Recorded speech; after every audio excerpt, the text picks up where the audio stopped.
Welcome to Not That Girl Anymore, part of the Liminal Network. I'm your host, Dawn Bouillon. This is more than a podcast. It's a sisterhood. We're reclaiming our voices, our worth, and our lives. One story, one truth, one brave step at a time. Welcome back to Not That Girl Anymore. I'm your host, Dawn Bouillon, trauma therapist and coach, and the founder here of Embrace Your Brave. And today I am extremely excited because I have been looking forward to this ever since I started the podcast, for you guys to meet one of my best friends in the world, one of my favorite humans on the planet. This is Meg. And Meg and I are what we call wartime friends. We are real. That's we real. met in seminary, which we lovingly call cemetery. Right. And we were there by choice. No. Yeah. And we both have just walked through very similar things. We've walked through narcissistic abuse. We've walked through religious trauma. We both are kind of on a journey of deconstruction and asking lots of questions about God, about marriage, about women, about obedience, about ourselves, just in general. And now we are both on our healing journeys. We kind of lost connection shortly in the midst of what we now know. We were both living in our own little hells on a different side of the country. And then we both are now in our reclaiming ourselves era. Right, Meg? Amen. Yes. And Meg, this podcast is called Not That Girl Anymore. And you are the epitome of Not That Girl Anymore. Okay? Which bitch. Yeah. I have watched you completely transform, even just in the last year that we've been reconnected. Both of us are on our own little therapy journeys where we're healing our trauma and our pain and just kind of slowly stepping into who we are and stepping into who we are becoming. And I'm so excited for you guys to meet Meg, know Meg. I hope that Meg becomes a regular around here.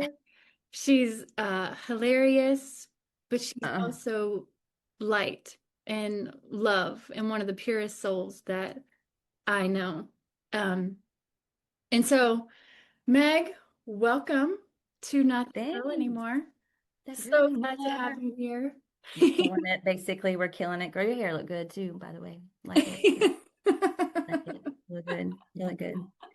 We've been planning this for like a minute. We've been talking about it. We didn't really plan anything. We just talked about doing this. And then today we just decided to do it. So just decided. Yeah. Well, shit's kind of been going down, you know. I can do a lot in a little bit of time. Woo! Yeah. So, Meg, I want to kind of talk a little bit about kind of where we've been and then where we are today. But I want you to know, like, I have on my shirt that says, "Let's go watch the sunset." Because Meg's badass escaped from her abusive relationship and moved her ass to the beach. So she gets quite literally. Yes. Quite literally. Yeah. To see the beach every day. Yeah. Yeah. And she calls it her sister. I wanted to be in like the biggest light, surrounded by the most water. I've just claimed as my sister. She speaks to me and gives me energy and joy and life and light. And I have loved every minute of it. Don't know what I was doing before. What was I doing? I don't know. Who were we? It was not any fun. That was dumb. Yeah. Yeah, that was dumb. Yeah, so where are we starting from? Goodness gracious, it's like been how many years, Dawn? How many years have we known each Well, other? we started seminary, was it In like 2008? 08? Yeah, Yeah, August of 2008. 08. Yeah, Yeah, yeah. yeah. So almost 10, what was we, 8 years? No. I don't do math. That was bad math, right? Because that only got me to 2016. Yeah. 18. 18 years. Damn, we're getting 18. old, bro. So, okay. Hell just happened. I feel like somebody's told me old. No, girl. Mm-mm, mm-mm, mm-mm. I'm like a rare fine wine. But Meg, let's tell them what it was like to live on Kid Row. Oh, life on Kid Row. Well, there's pictures for sure. 35 plus children just on the back row, which the back row consisted of 4 sets of four. So that would be 16 townhomes. And they were shoving them in there, man. I felt like it was a competition of how many kids you could have and live in those 2 bedroom townhomes. Right. 2 bedroom townhomes. Yes. And they would put them on mattresses on the floor and just line them up. Y'all Yeah. sleep on these pads on the floor. That one family, remembered they would just have kids sleeping under the table. I didn't even Right. ask about them, and they were like, they're over there asleep, taking a nap under the table. Yeah. We'd find them in diapers. They were just walking around playing in the ditch at like 7:30 in the morning. Right. It's crazy. I'd answer the door with a security weapon. Like, Oh man. And I got to live like 2 doors down from yeah. you, Meg. And I just remember how fun you made it to be there. Because I wouldn't say that where we were was fun, but we figured Mm-mm. out how to make it We fun. figured out how to do it. Yes. We'd go to Sonic Happy Hour. We'd strap the children in strollers, the ones that could walk, walked. And we Yes. would walk through the interesting neighborhood to, uh, I can find another word for it, interesting neighborhood, and, and go to Sonic. And back Yes. then, oh, and that does sound old when we said that. Yeah. But back then, you could get a happy hour for 75 cents. Whoa. And we would get The times have changed. what would we get every time? What would we get? Dr. Pepper Oh, Jesus. for me. We didn't have a Coke. We would get a Coke. I was trying to bring Oh, quickly into it. oh, No, a Coke, a yes, Coke, yes. a Coke. A Coke. You can get a Coke. You can have a Coke. Security. That ice cream machine now. No, you can have a Coke. Bunquiqui helped us survive. Yes, that and double Seminary. rainbows. Yeah, As that and well. double rainbows. Yeah, yeah. No, I'd just literally just wake up and just walk over there as soon as my kids could, like, come on, because they're all little, right? And Yeah. everybody homeschooled. Everybody homeschooled. Well, that was the only acceptable Yes, way to do yes. things. And there were those who were higher up on the totem pole of homeschooling because apparently it was a competition. Like if you have more kids, then you. Right. Well, not that they just had more kids, but everybody was like, so what curriculum are you using? And Oh. I hated that conversation. Why did we have to talk about that? Ew. I hated the feeling of like the intense competition there Yeah. of who was more spiritual and who was more better Mm. at being a mom or who was better at homeschooling or whose kids were better and all of this. And so I was Oh. the jaded one though. I walked on campus jaded. You walked on jaded. I did. I walked on campus jaded. So It's kind I have of an crazy. attitude problem with women in the what? What was it called? Oh, women in ministry. We were Whim. the whim Whim. ladies. Yeah, Yes. I had an attitude problem. I definitely had an attitude problem with whim. Yeah. Oh man. Because I gave y'all pushback. Meg, I don't have a whole lot of memory You about repressed all of that. that time in my life. I Yeah. know you lived there. I know Yeah. the Kids, highlights of remember every time we rained, it was like, oh yes, something to do. We would like let the kids go out naked and play in the water. Well, you would let your kids not go out. naked. Only Ellie. Only Ellie on her On the tricycle. tricycle. No, but we have so many pictures of our kids playing in the rain and playing in the mud and like, oh, this is so poor. Yeah, And we're so godly for that. we were. Yes, we were. Mm. But yeah, we definitely made the best of that. We did. We For did. sure. And we were still fighting for more the whole time. It was like we felt that it was shallow and not real Mm. and we were fighting for something more real the whole time, even though we didn't know. We were trying to wake up the whole time. We were trying to wake up, or because Mm. we knew something was off. Yeah. But do you want to tell the tornado story? That was a really good one. Oh, One of my yes. favorite ones. So, what y'all need to know about Meg is she turns into a freaking superhero in the midst of a Yeah, crisis. Psycho, a little crazy when it comes to Tell them about the anything tornado. happening. Okay. Well, I thought you were going to tell it. Okay, so Mississippi, Mhm. some pretty nasty tornadoes. It must have We been what, 2009 Jackson, when the tornado came through because we were both because we were pregnant. both pregnant. Mm-hmm. I was Big. big fat, and you were halfway. And Big I fat. was just chilling, very oblivious to anything happening like I Yeah. normally We were am. upstairs in my townhome and we were talking about how to arrange having 3 children in a 2 bedroom. So how are we going to do that?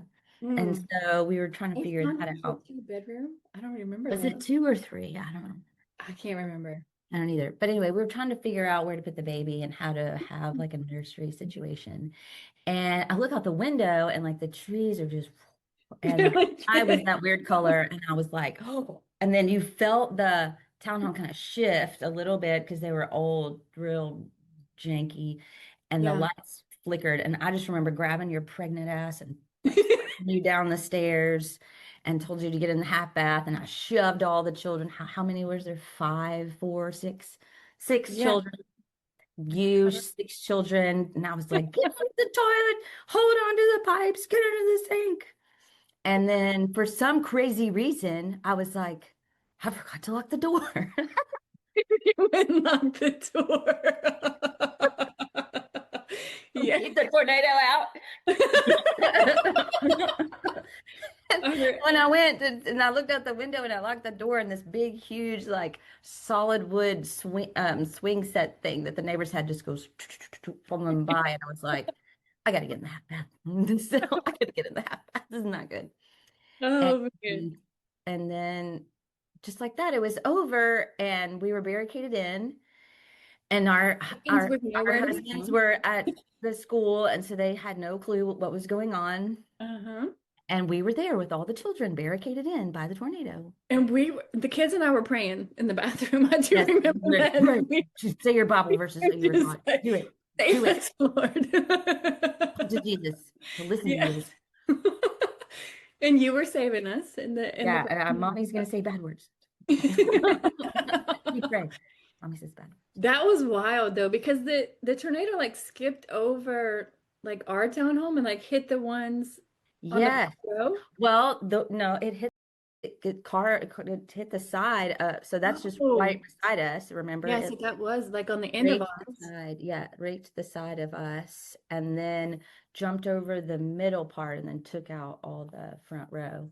And so I remember after our traumatic event and being pregnant that we needed to bring food and water and set up tables like immediately after that, because at the front row Uh-huh.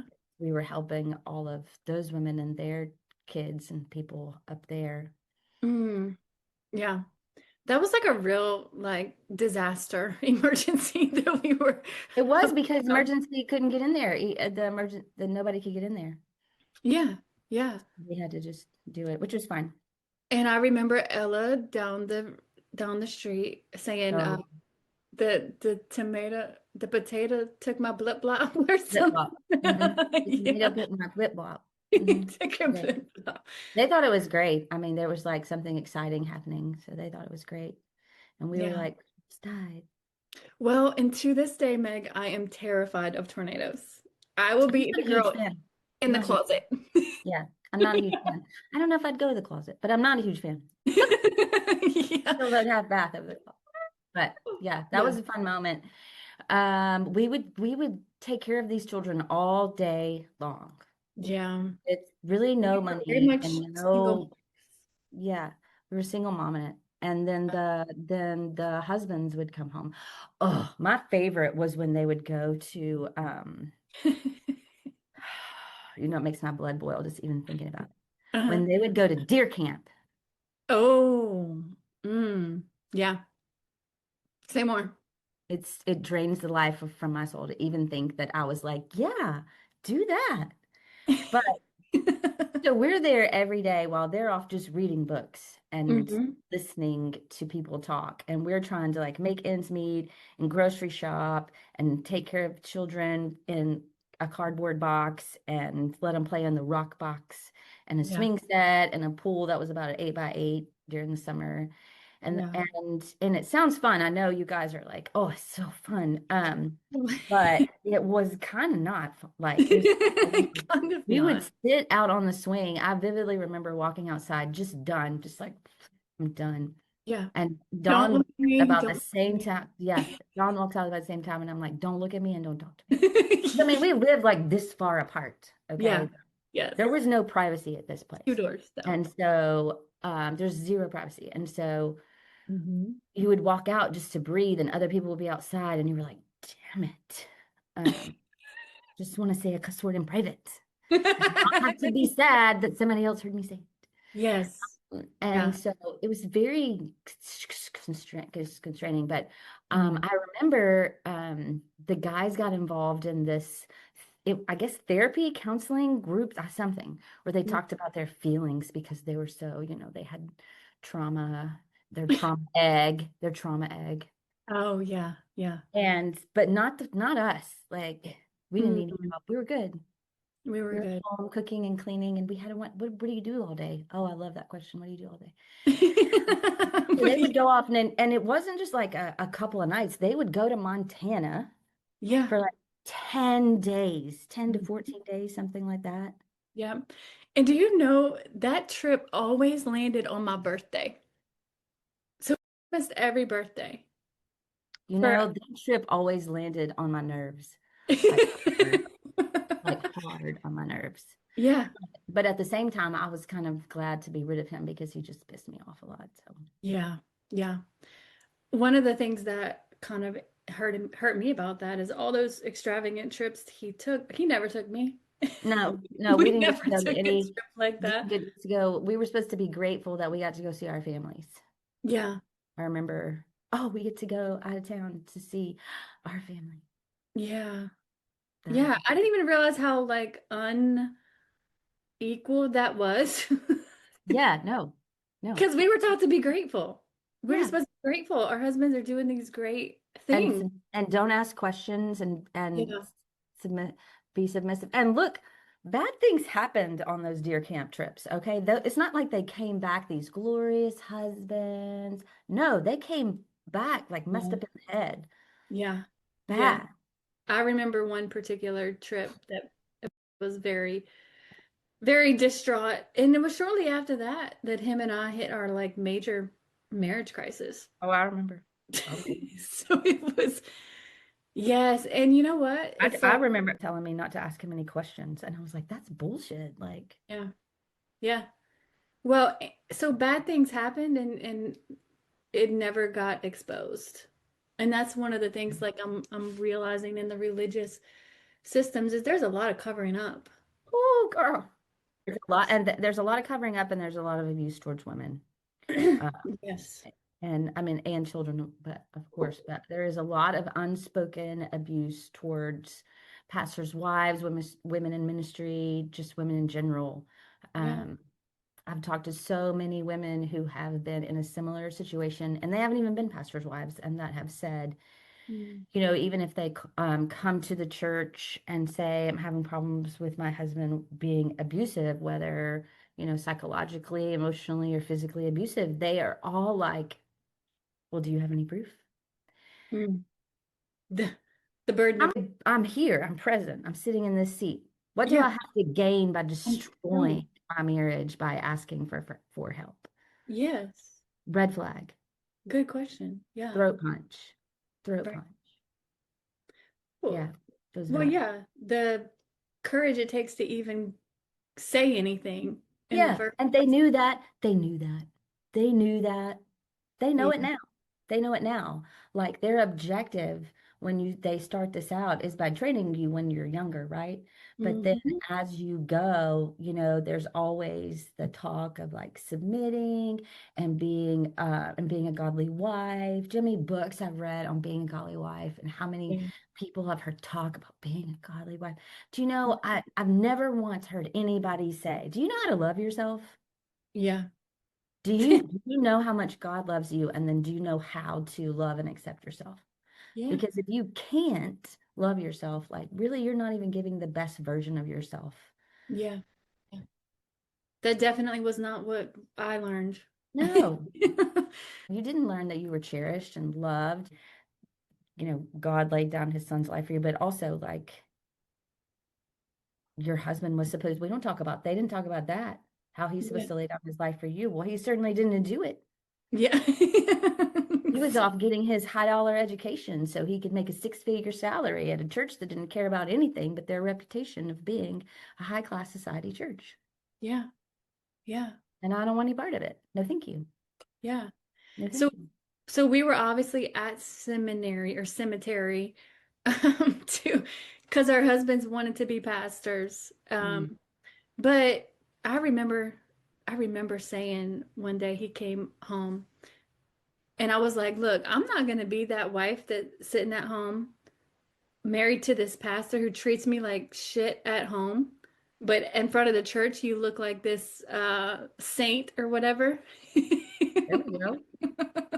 There we go. And right around that time, I remember I started to wake up to some things because I remember he came home and said, we were kind of fighting a little bit, and he told me he was better than me. Was And this at seminary? yes, Yeah, see, I think you were having more of an awakening and a breaking down in seminary, and I was sucked in by the end of exactly what he wanted me to be, right? yeah, that was one of the wake up things because it's like I felt that way. I felt like he felt that way, but when he said it out loud, I was like, oh, Hmm. holy shit. Like, oh, you really said that, and Yeah, yeah. he really felt that way. And I remember our conversations would just like be circular. And I was like, I'm not talking to you again until we're in front of a therapist, Yeah, period. yeah. And so we started going to therapy at the seminary. Mhm. Um, but I do remember like that happened while we were in seminary. Definitely. So my eyes were Mhm. starting to open and I was starting, my little hell no girl, Yeah, starting to yeah. get a I little bit started seeing her. awakened. Yeah, yeah, because he thought I was influencing you to be that girl, and I was like, probably so, probably so. And so, like a lot of the seminary husbands, like the seminary wives' husbands, didn't like me because I had such an attitude problem. But then when I would come home, I couldn't do it for myself. Mm. I couldn't do it for myself. But you did. I remember because I didn't really talk to you a whole lot about me, and you know, Well, baby, we didn't talk to each other about what was really going on we because couldn't. We couldn't. It we was didn't against the even rules. we didn't even know either. I mean, No. we still didn't know. We Yeah. didn't like what we were feeling, but we didn't have words for it, and we No. just felt like we were being ungrateful because that's what we were taught, you know? Because being a godly wife does mean suppressing the abuse that you're in. Apparently. Does. It doesn't say Oh, that in the Bible, but apparently it's implied according to all the pastors. Oh. yeah. If I'd So, have known before I got in this that that's what it said, I would have opted no on the yeah, questionnaire that I never got to fill out. right. So, mine ended up not being mine ended up not being a pastor, but a therapist. So that took us down a whole different road. But yours did end up being a pastor. Mm. And so we kind of separated once we finally graduated seminary, we kind of slowly got disconnected, didn't we? Because Yeah, I mean, we talked some, but you were really, really stressed when you were at fruit camp. Yes. Um, Uh-huh. Fruit camp was really bad. Fruit camp was very fun. It was really bad. And taught you about a lot about how to abuse children and how to be abused. So, fruit camp. Yes. I immediately was thrown into being a pastor's wife, like hardcore, because he got hired on as an associate pastor. It was a very, very wealthy church.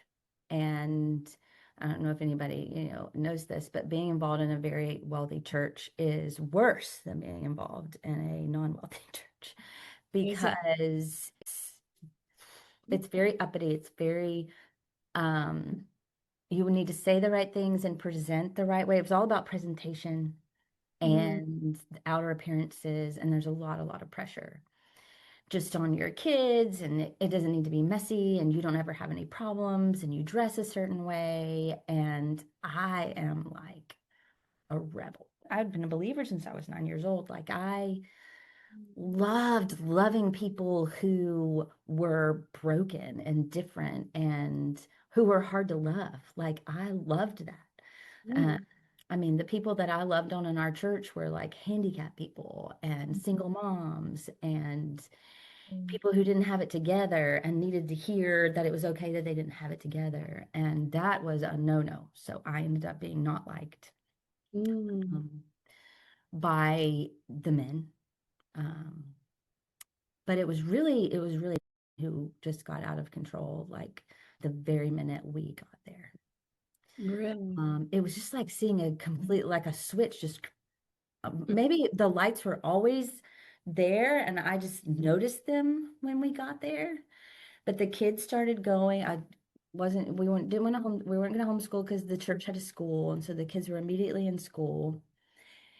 And they gave me a hard time about the kids being difficult or they were, behind or whatever. And I was like, Hmm. oldest one's in third grade. Like, everybody calm down. Right. And, How far is, how do we get behind? Like, how do you? right. It was like Evie entered kindergarten. Yeah. Uh, and just just the pressure, just the constant pressure of needing Mm, to dress the right way and go to the women's events and perform the right way and make sure you're setting up and cleaning up and serving people. And it felt very demeaning the whole time. mm, And it was about that. Like he was about the demeaning part of it. Like he really was. He was always a little like that, but it became more and more and more just about like, oh, yeah. impressing the congregation and more he was smarter than all of them and he would come home and just dog all the men out like I could name them this day. Oh, wow. And they thought that he was wonderful and would sing his praises and he would come home and dog them elders and how they didn't know what they were doing and they weren't running the church right. And eventually the senior pastor left and then was interim pastor. And he Mm. really, really wanted the job of senior pastor, like bad. Oh. And it crashed and burned. I mean, it all went to his head. He ended up getting the job. They built like a $2 or $3 million sanctuary that was very high tech and on the high school campus. And just everything was just hard. Mm. He got to a point where he would talk about my facial expressions when he preached. He got to where, I mean, he had always had a very messed up perspective of sexual things, but I think one of the most hurtful was just that sex was not, for me. It grossed him out that I would, want to have sex, and that sex was just to clear his mind of any lustful thoughts so he could preach. And that's when Good. I knew, hey, we're dealing with some really Yeah. I mean, I was young and dumb for sure, and wanted so bad Mm. to have his approval, like to have his approval. So I felt like I had the church's approval. I had Mm. already been attacked by the church just over not having a mom Oh, and not being good enough to lead youth girls. Um, because you and didn't have a mom? yeah, yeah. What do Mhm. you, what do you mean? Well, they didn't think that I should be teaching the girls about, being introspective and respecting their parents and being a godly woman because I didn't have a mom growing up. They literally, that was what an elder and his wife said. So they wanted to prevent me from teaching. The hell? And that was at one of our churches that we were at. Westminster, it was who, if I taught any Bible studies, he said, I'll put the Bible study together for you and you just read it. Oh, really? It was very demeaning. And Wow. I'm not dumb. I mean, I have a bachelor's degree and I'm Yeah. been in the church for Yeah. a long time. Like I saw needs and I'm a hands-on person. I don't use a lot of words, which the Presbyterian Church is more about words, Mm. but an intellect. And I was more about love Yeah. and embracing and Yeah. healing, wounds and things like that. Like Yeah, serving. You yeah, I think servants about are. you, you're such a servant. Like you see things that need to be done and then you And that's the way I love people. Yeah, by yeah, doing them. absolutely. And this psychotic bastard didn't see any value in that. He Wow. saw value in himself, and if people listened to him, they would be better off, including me. He Yeah. didn't spend any time with his kids. We had a calendar where I had to put like time on the calendar for him to spend with his kids or that he would do certain things. And it just got out of control, very, very out of control. Um, Mm. After the kids went to school, I started working in real estate and I had to ask him if I could go to work. And Mm. he said, as long as it doesn't interfere with your daily chores and getting the children, then you can do that. So you kind of treated I you wasn't allowed to have relationships like a out of the church. So this was a first that he was going to allow it. And then I started making friends, and he was like, you're not allowed to have friends outside the church. It was really bad. It got really, really bad. What the hell, dude? Yeah. Yeah. Yeah. I know he's your favorite person. No, he's not. Girl. Mm. Yeah, he's crazy, but and I mean, I could go on for days of just other examples of things that happened that obviously went to the death of us because I left that after 14 years. Okay, but yeah, And, 14 years, yeah. Meg. Like that's a long ass time. And like I feel so sad And just we had problems like on our honeymoon that were red flags. Like I look back on that and I'm like, dang, girl, you were so sold out for Jesus that you literally gave 14 years of just being just fighting for that marriage that never was really a marriage. wow. Never. So you saw it on your So, honeymoon. oh yeah. Oh yeah. Girl, on my Like a honeymoon. switch? On my honeymoon.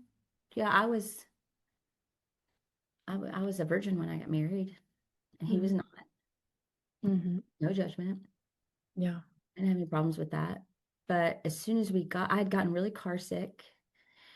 And as soon as all the way to the cabin, and then we got to the cabin, we had to go upstairs, and I remember it was dark. I couldn't see anything, and I set my bag down, and he like literally just like grabbed me, threw me on the bed, poked it in. About 2 minutes later, maybe he was done, and then I went and threw up everywhere. Oh gosh, Meg. Yep. That's And like, then we woke up the next morning, and he said that he wanted to have Bible study, and so which was the first time he ever wanted to do that. We didn't do that when we were dating. And we had Bible study, and I tried to talk, and he told me to be quiet because he was going to read and tell me what it said. what? Day two, day two. So Like he switched up like that? Like you were you just like, who the hell is this person? yeah, It's like a yeah, monster? yeah. And then the rest of the time when he was like, let's get up and have Bible study, I was like, I really don't want to do that. I'm tired. So, but that was the first 2 days of us being married. And I should have seen it, right?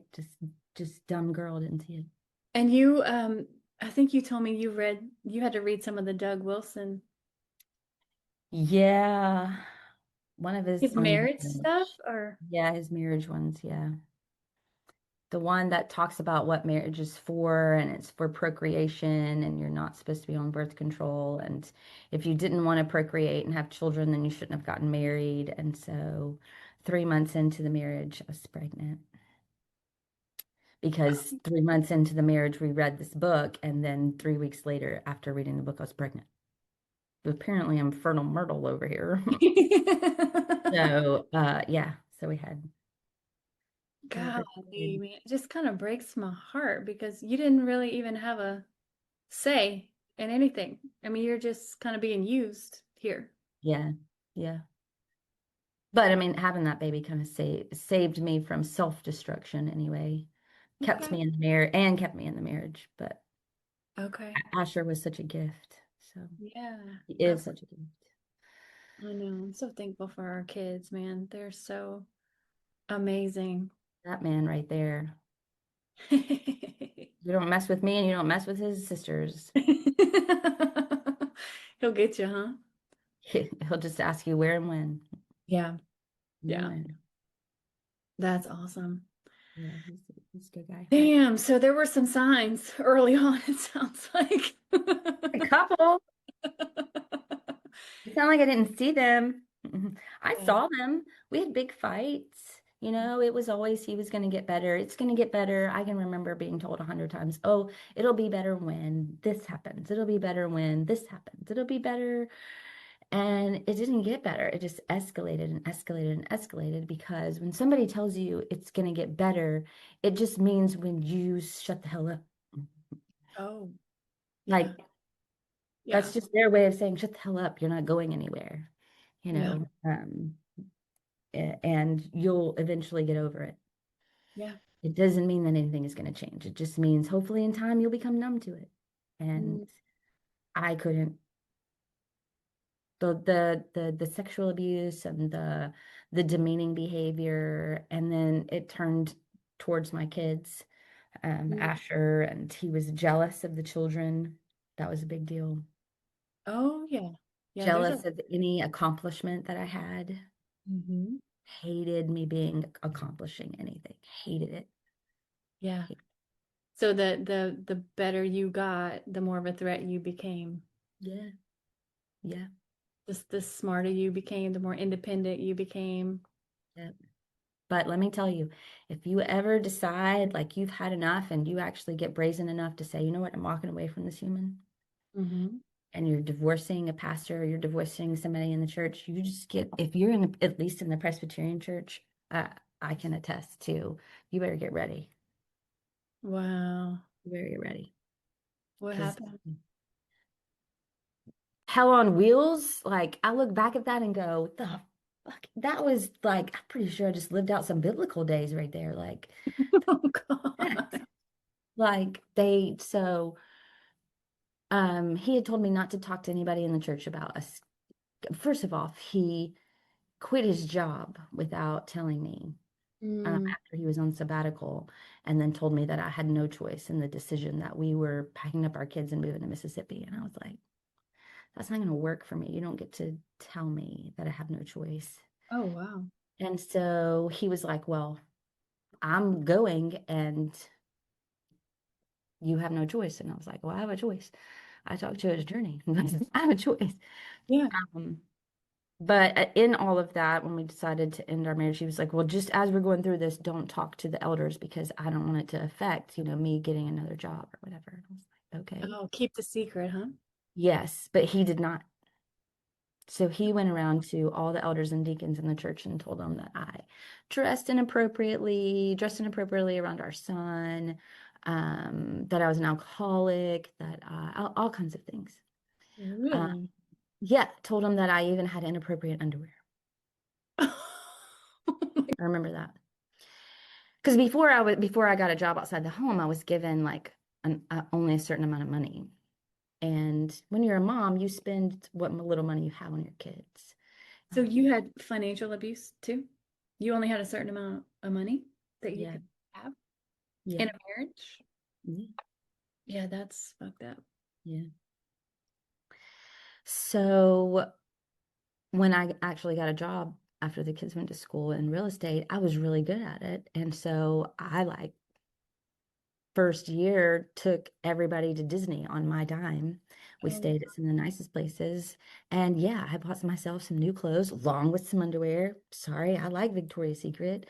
Not because I'm going to be on OnlyFans, but because I mean, it's nice, okay? It's comfortable, makes you feel good about yourself. Doesn't mean you want somebody else to see it.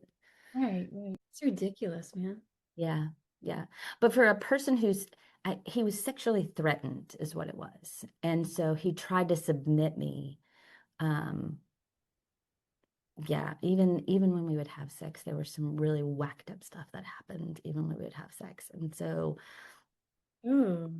so he was just trying to destroy any kind of sexual identity by basically showing, he was told people I was having an affair, like all kinds of things. And I Huh. still decided, you know what? I'm still going to leave. You can turn everybody in the church against me, which is exactly what he did. And so then they decided after I left and filed for the divorce that they would investigate.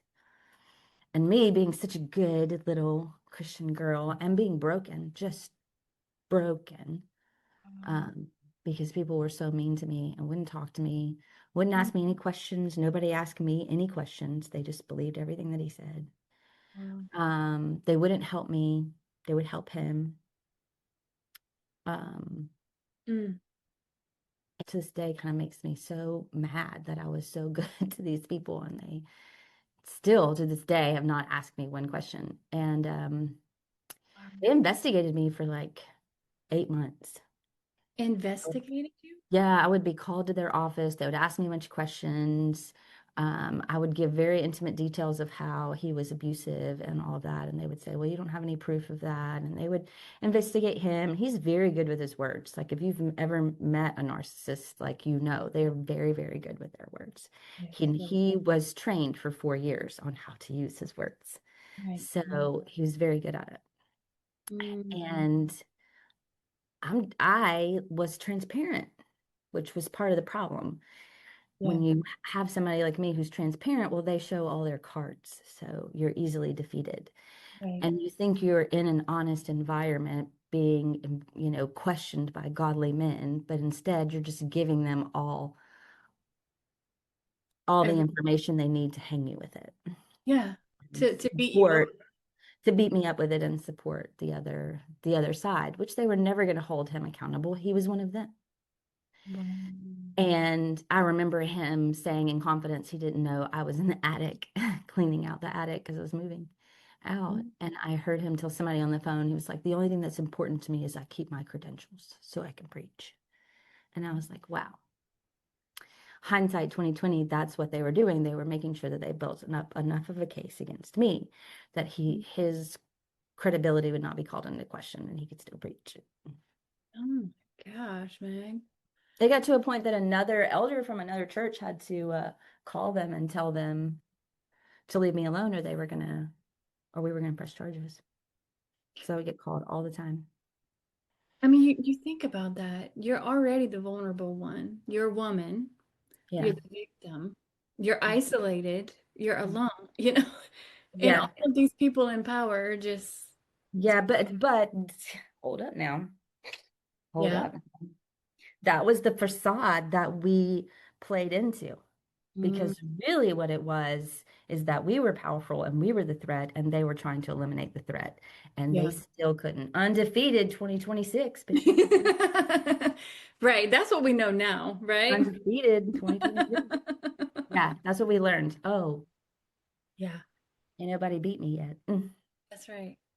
That's Not right. beat me, not literally. Well, I'm just saying, like, Yeah. they really put me through hell. I can remember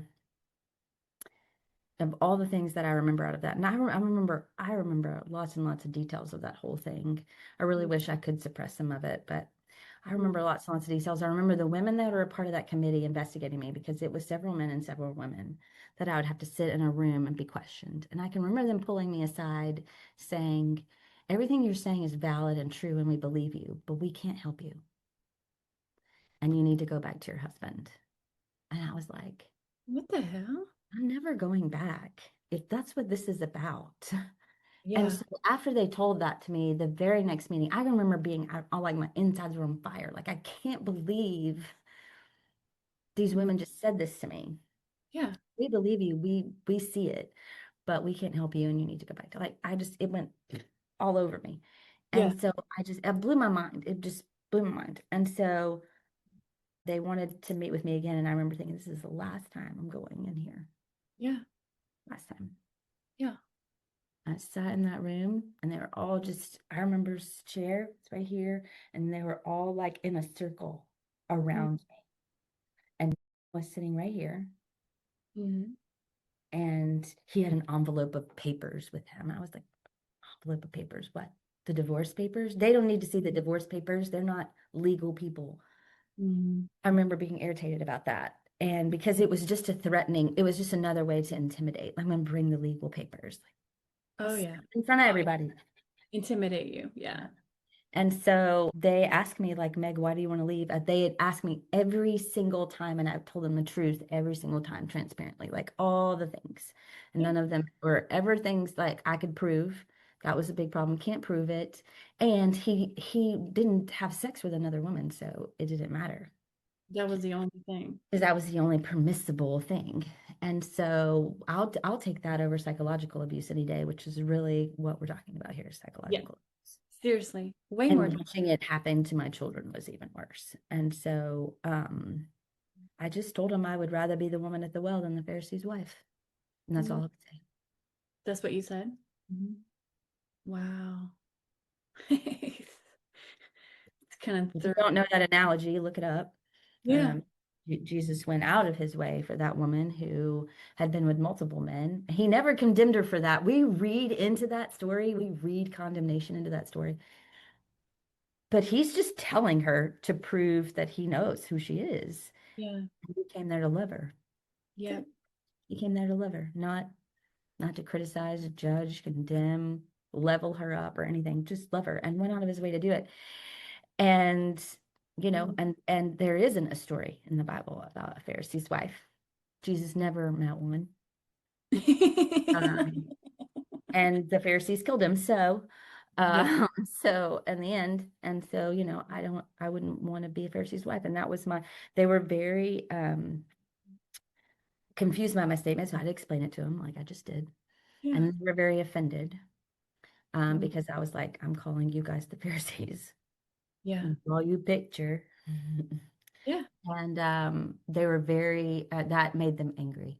So they kind of upped their ante and was like, well, we're investigating you to see if we need to excommunicate you from the church. And I was like, don't worry, I'm not going back to a Presbyterian church, okay?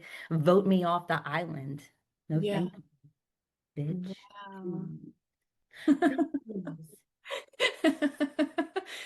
So they basically just abandoned you and your kids. And attacked, Yeah, attacked. they flipped it They, around. they persecuted, attacked, judged, condemned, and abandoned, Yeah, which is absolutely. what I believe the church is good at. Yeah. Just I flipping it. believe they're very, very good at that. Right.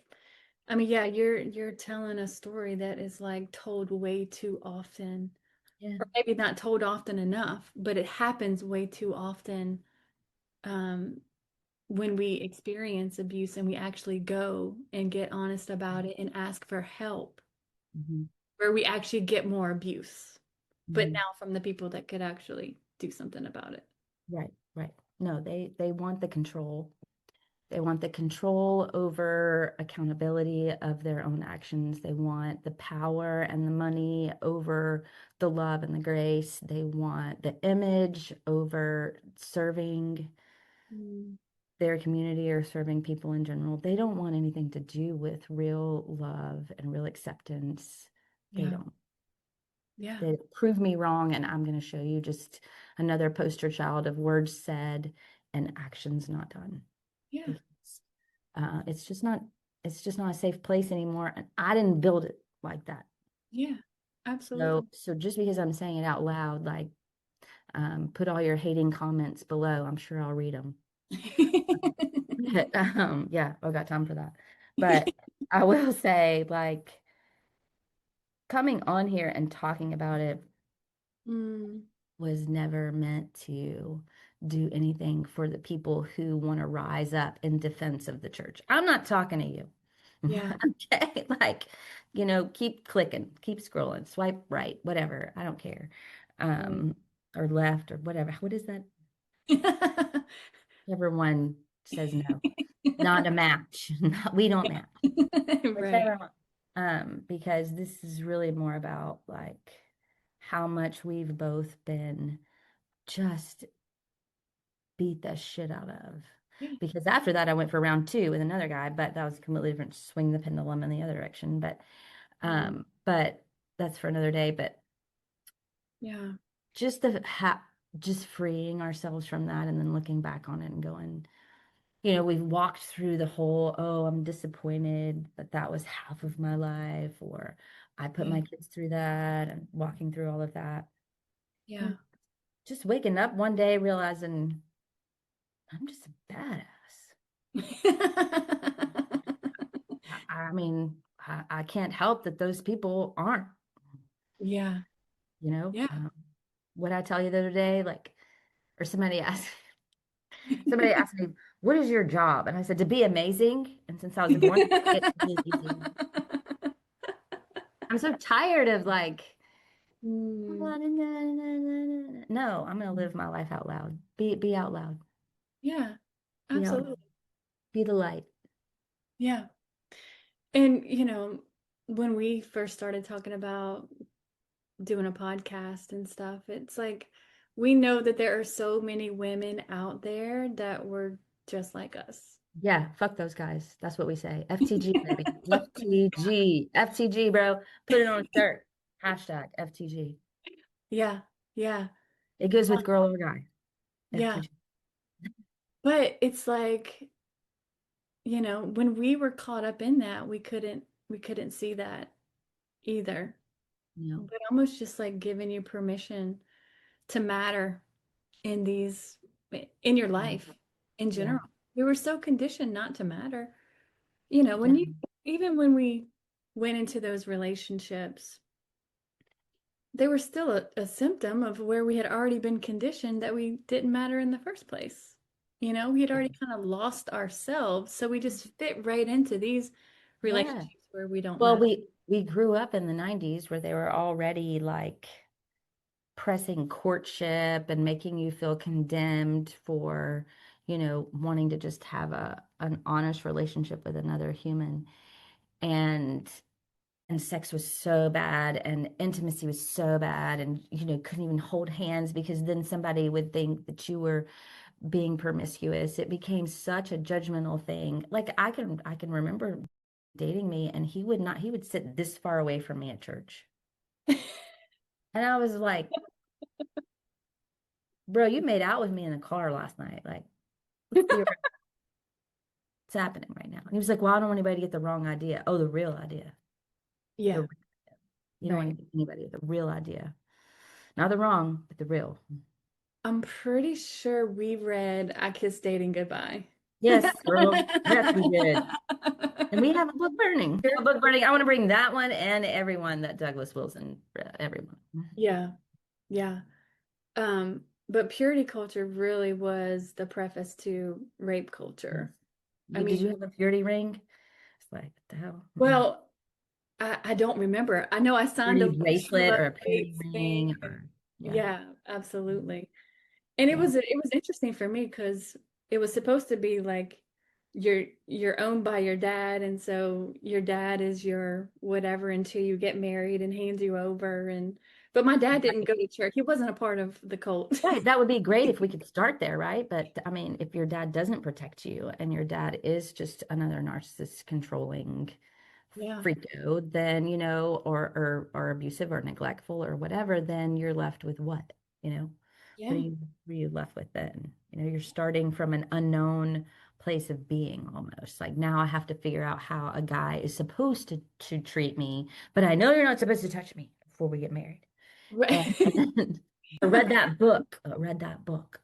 Yeah. And, sadly enough, or maybe it's not sad. It's not sad for my kids. They're loving it. I freed my children. I was like, let's get some Yes. shit wrong.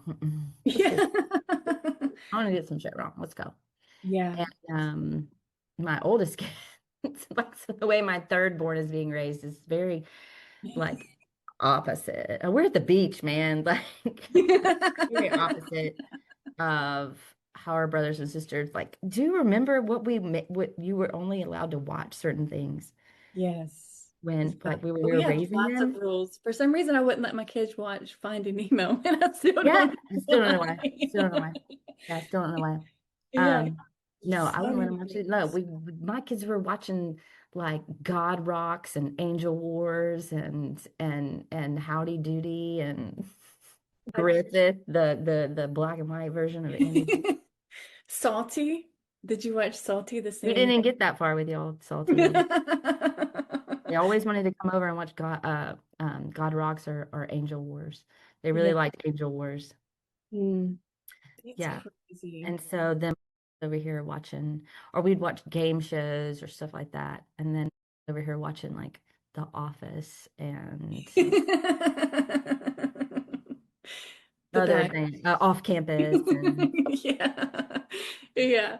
crazy Oh stuff. man, you know what? I tell my kids, I hope you're a better parent than I am because I'm just like, She'll tell me some things she watched, and I was like, I don't even know what that is. And then I'll go and watch it, and I'll be like, oh, I don't want to see that. Oh, yeah. turn it off, turn it off, turn it off. And she's like, what, mom? Like everybody at school watches this. And I was like, that's what's wrong with you. Turn it off. No, it gives me an opportunity to talk to her about things in culture that I didn't even know existed. But Yeah. that's how I look at it now, is just freeing, right? Mm, Let's yeah. let's be free. Let's see how free we can be. Yeah. Well, and with that, like for our kids to know their worth and their value Mm. so much sooner than we did, you know, Oh yeah, like yeah. I so much was connected to that. How you behaved, what you watched, what you did, what you What wore, you wore, mm-hmm. blah blah blah. You know, What every you did or did not do with your body. it's Um, yeah. constantly And trying to perform for acceptance or my 19-year-old daughter, I had to like just recently apologize to her and say, I'm sorry. Because you can tell she's a little bitter. mm, I told her, like, I'm sorry I couldn't give this to you at 15. I'm yeah, sorry the story that you have to tell at 15 will not be the story that I was telling at 15. And I'm sorry. Like, I yeah, was a part of that and I can't take it back. But what I can say is you're here now and we yeah, can enjoy it and be free and learn to love yourself and, not be held captive by all those things anymore. Let yeah, the well of grace be as deep as you need it to be. yeah, And absolutely. let God love you and give it away. Yeah, Let God love you and give it away. And I think you and I always wanted that. We yeah, just wanted to feel God's love and give it away, feel God's love and give it away. And we kept having all of these obstacles. right. All these motherfuckers just want to get away. Well, it's like it was always so confusing because we were taught that Jesus is love. We're taught Yeah. like this this type of Jesus, and then we're given something totally opposite. And it's like Yeah. our hearts are just like, what is Yeah. going on? It's like on the Yeah. inside, it's like this doesn't fit. It's What like is when it? you're in ministry, it's like, yeah, well, that's just the commercial that we are playing for the people in the congregation so we can get money. Your job is to have this perfect family image of everybody so they can see it. And so your job is to birth the babies, make sure the babies are dressed perfectly, that they act perfectly. And when they don't, you need to take personal responsibility of that and cry and your husband is supposed to be the greatest thing, and when he's not, you're supposed to say, we don't have a perfect marriage. Mm, And then we have to listen to, then you give like a little 5-minute spiel about how you guys argue over something stupid, not even think real, because you're yeah, putting up a fake facade even with admitting to not being perfect. yeah, instead of just everybody step the hell back, please, and understand this is not about you. Yeah. This is just not about you. Just not about you. And it needs to be going out and enjoying life. And we weren't allowed to do that. We weren't allowed to just love ourselves and love other people. We weren't. Yeah, absolutely. We weren't. And so I moved to the beach. I know. Just a quick note. I am a licensed therapist, but this podcast isn't therapy. It's not meant to diagnose or treat anything. It's here to offer you support, encouragement, and real conversation. If you're struggling, please reach out to a trusted professional.